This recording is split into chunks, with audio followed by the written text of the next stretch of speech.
শ্রীপুর উপজেলাবাসী সকলকে বিজয় দিবসের মহান বিজয় দিবসের শুভেচ্ছা। আজকে আমরা যে সমবেত হয়েছি আমাদের শ্রীপুর উপজেলার বীর মুক্তিযোদ্ধা বৃন্দের সংবর্ধনা অনুষ্ঠানে।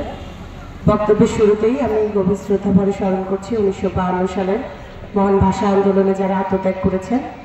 গভীর শ্রদ্ধা ভরে স্মরণ করছি 1971 সালের 14 ডিসেম্বর যে সকল শহীদ বুদ্ধিজীবী তাদের আত্মাহুতি দিয়েছেন।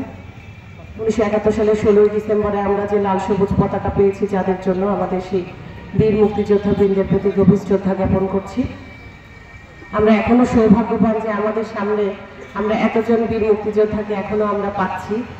আসলে আমাদের প্রজন্ম আমরা মনে করি যে আমরা এখনো সৌভাগ্যবান যে আপনারা অনেকেই হয়তো অসুস্থ, কিন্তু আজকের দিনটিকে স্মরণ করে আপনারা যে আমাদের ডাকে সাড়া দিয়ে এই অনুষ্ঠানে এসেছেন, আপনাদেরকে আন্তরিকভাবে ধন্যবাদ জানাচ্ছি।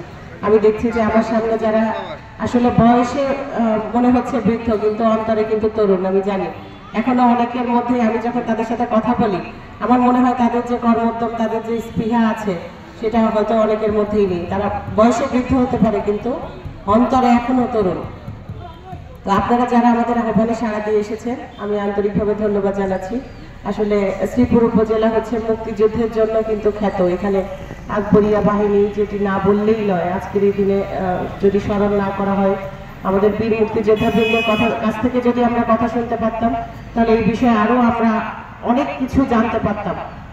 তো আপনারা যেহেতু অনুরোধ করেছেন আমাকে বলার জন্য, তারপরও আমরা সময়ে সময়ে যেটা শুনেছি আপনাদের মুখ থেকে সেটি আমরা জেনেছি যে আসলে শ্রীপুরে এই আকবরিয়া বাহিনী, আকবর বাহিনীর যে কার্যক্রম সম্পর্কে জেনেছি। তো আপনারা আমাদেরকে দোয়া করবেন যেন আপনাদের সেই যে আপনাদের যে দেশ স্বাধীন করার যে মানুষে আপনারা যুদ্ধ করেছিলেন, অনেকে আমাদের মধ্যে এখনো যুদ্ধাহত অবস্থায় আছেন, অনেক বীরাঙ্গনা আছেন। তো আপনাদের সেই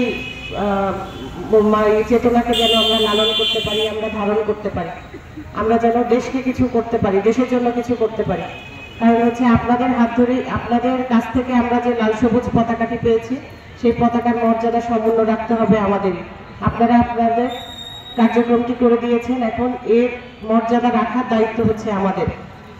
তো আপনাদের প্রতি আন্তরিক কৃতজ্ঞতা শেষ নাই, কারণ আপনাদের এই আত্মত্যাগের কারণেই আজকে অনেকেই আমাদের সামনে আছেন, আবার অনেকেই যারা সেই 1971 সালের মহান মুক্তিযুদ্ধে যারা শাহাদাত বরণ করেছেন তাদেরও পরিবারের সদস্যরা আমাদের মাঝে কেউ কেউ আছেন। তো আজকের এই দিনটা আমরা গভীর শ্রদ্ধা ভরে সেই সব তাদেরকেই স্মরণ করি যারা আমাদের এই পতাকাটি তুলে দেওয়ার জন্য, আমাদের দেশকে সার্বভৌমত্ব এনে দেওয়ার জন্য যারা যুদ্ধ করেছেন, প্রাণ উৎসর্গ করেছেন, জীবনের বাজি রেখে আপনারা যুদ্ধ করেছেন। আপনাদের এই অবদান জাতি কখনো ভুলবে না।